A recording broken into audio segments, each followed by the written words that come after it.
bimeze biti gahunda ni ya yindi, genda ufate telefone yawe cyangwa se laptop wandikemo Niramba TV, hasigaye ubanza ukande subscribe niba utarayikanda, ukande like, ukore share, nurangiza ukimara kumva ikiganiro urahita ujya muri comment utubwire uti nyamara aka kantu kari ikosa uzagakosora ubutaha, ibyo tubyumva vuba. Cyangwa se utubwire uti nyamara mwakongeramo ibi ngibi, nyamara mwakora ibindi biganiro kuri iyi topic. Ibyo ngibyo tubyumva vuba nk'umuryango wa Niramba TV, kandi namwe muri abanyamuryango muri abacu. Rero kanda subscribe dukomeze kubana. Nk'uko nabibabwiye, gahunda uyu munsi cyangwa se muri iyi minsi famiye ya Niramba TV ifite ni ukubagezaho ibiganiro by'ubwenge kandi ibiganiro byubaka.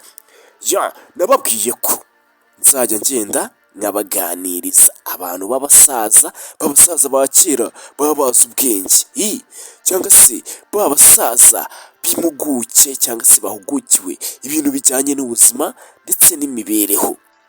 Utwo ni two tuntu ubundi tugiye kujya tunyuza kuri YouTube channel ya Niramba TV. Bukanda subscribe, reka nze dutangire ikiganiro.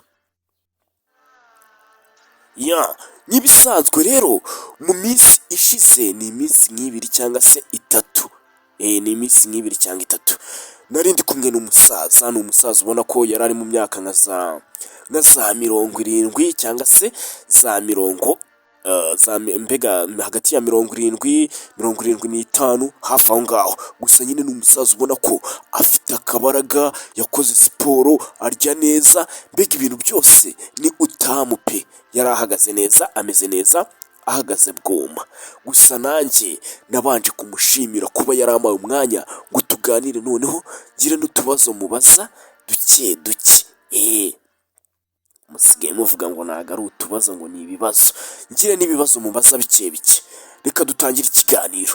Umusaza twari turi kumwe rero natangiye mubwira ni rero muzehe, mu byubahiro byanyu muzehe, naramubwiye ni urabona iyi si y'uyu munsi abana cyane cyane urubyiruko ruri kwishora mu bintu bitabaho cyangwa se ibintu biri kwangiza ubuzima.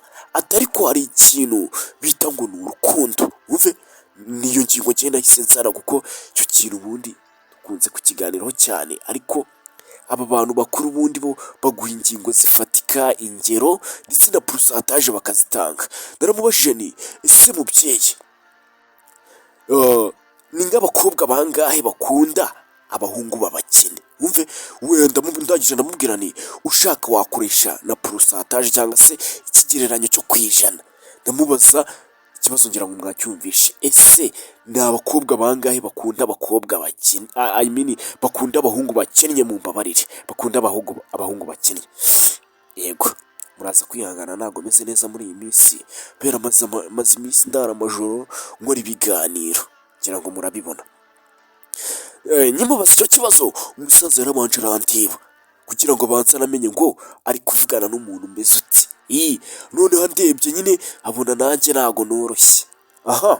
Noneho umusaza yatangiye ambwira ati wa musore we uracyari mutoya, ibintu ngiye kukubwira ubishyire mu mutwe. Wumvise?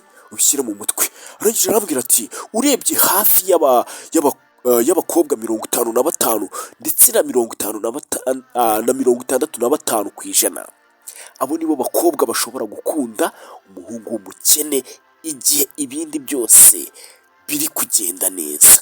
Ibyo bindi ni ibihe rero? Ati umukobwa ashobora gukunda umuhungu w'umukene ariko igihe izindi mpande ze zihagaze neza. Nyine ushobora kuba uri umuhungu ariko nta mafaranga ufite, mbega uri agakene, uri agatindi karaho, ariko izindi mpande zawe zihagaze neza. Izo mpande ni izihe? tugiye kuzireba. Yakomeje abwira ati abakobwa hagati ya 35 ndetse na 40 ku ijana bakunda cyane cyane imyitwarire cyangwa se character. Mbere na mbere icyo kintu abakobwa bakunda harimo ubugwaneza ndetse icyubahiro ndetse n'ubunyangamugayo.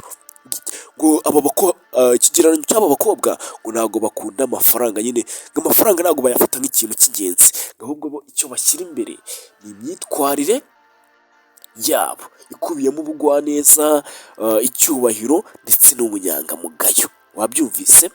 umusaza yakomeje ambwira ati noneho hagati y'abakobwa 20 na 25% bo bakunda icyitwa imigambi ndetse n'imbaraga uwo muhungu aba afite. Izo ni za mpande zindi ziba zikomeye igihe umuhungu nta mafaranga afite.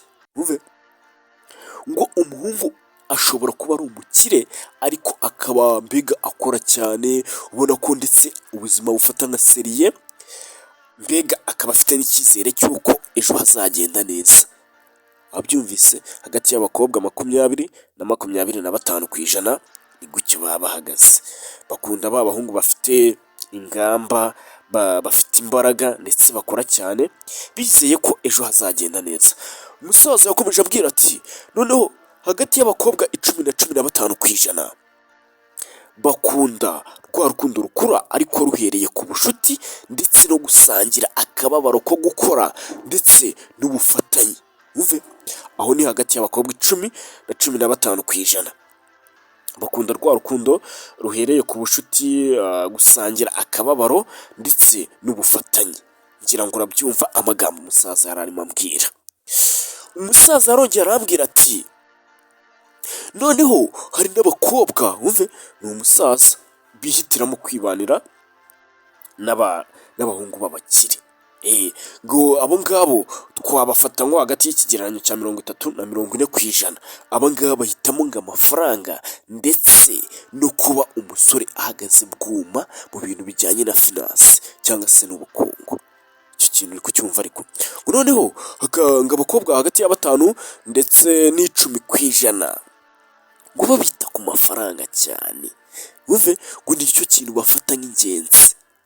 Wabyumvishe, ayo ni amagambo y'umusaza yambwiraga igihe twari turi kuganira. Dukomeze.